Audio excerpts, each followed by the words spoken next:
श्रीमन्नारायण नारायण हरि हरि ओम। श्रीमन्नारायण नारायण हरि हरि ओम। श्रीमन्नारायण नारायण हरि हरि ओम। मेरे मित्रों, नारद जी ने इस प्रकार तब वसुदेव से कह रहे हैं कि आपको ये 9 योगेश्वरों जो ध्यान दिया, वो अमूल्य ध्यान ज्ञान की बात तो 9 योगेश्वर बता गए।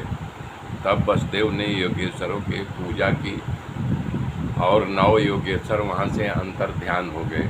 नारद जी कह रहे हैं कि हे वसुदेव, भगवान की तो आपके ऊपर विशेष कृपा है, चूँकि आप पिछले जन्म में भगवान से प्रार्थना किया था कि आप हमारे यहाँ पुत्र रूप में अवतार ले, तो उन्होंने आपके यहाँ अवतार लिया। भला बताइए, जो पूरे संसार के पिता माता हैं वो क्या आपके पुत्र हो सकते हैं? लेकिन आपके भाव के लिए उन्होंने ऐसा पुत्र रूप में, वो तो जगत पिता है।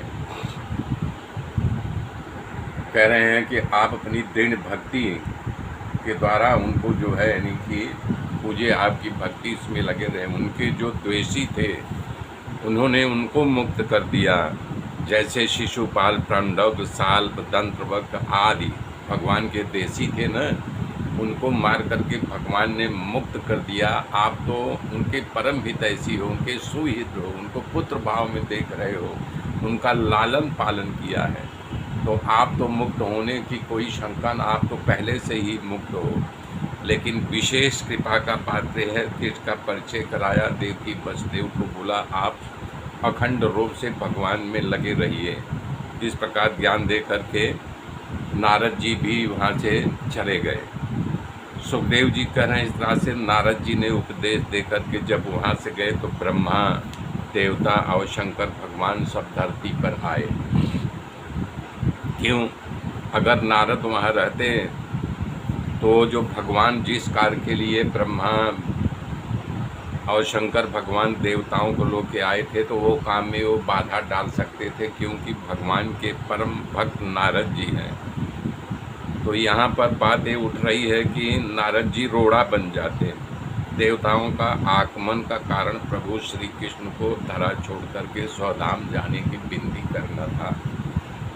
ब्रह्मा जी बहुत चतुर थे और उन्होंने एक अधिष्ठता की कमान संभाली और आकर के भगवान की प्रार्थना करके बोल रहे हैं, भगवान देवताओं के यानी कि प्रार्थना सुन करके आप पृथ्वी का भार उतारने के लिए पृथ्वी पर आए थे, अब आप धरा छोड़ दीजिए।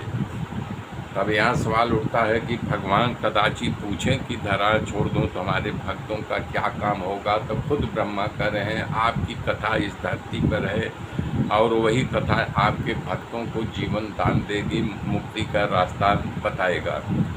इस प्रकार से नारद जी पहले से ही मेड़ बांध लिया था कि भगवान कदाचित ये प्रश्न करें कि अगर हम यहाँ चले जाएंगे तो हमारे भक्तों का क्या होगा। इसलिए उन्होंने पहले ही बोल दिया कि ये कथा धरती पर रहेगी और उनका ज्ञान दूर होता रहेगा और वो भवसागर को आपकी कथा सुन करके अनायास ही भवसागर को पार कर जाएंगे। कह रहे हैं कि इसलिए भक्तों की चिंता की कोई ज़रूरत नहीं है। हमारी सभी की मनोकामना पूर्ण होने से यदि आपको उचित लगे तो परम धाम पधारो। हम सब आपके सेवक हैं, हमारा पालन करके हमें भी लाभ दो। ब्रह्मा जी बात सुन करके भगवान कृष्ण ने कहा कि हे ब्रह्मा जी, मैंने भी ऐसा ही निर्णय किया है कि अब पृथ्वी का त्याग करके परम धाम आऊँ। ब्रह्मा जी से कह रहे हैं कि तुमने कहा है कि मैं पृथ्वी का संपूर्ण भार उतार दिया, परंतु सत्य नहीं है। ब्रह्मा जी को आश्चर्य हुआ, बोले कि हे भगवान, यदि कोई पृथ्वी का अब शेष है तो वो क्या रह गया है?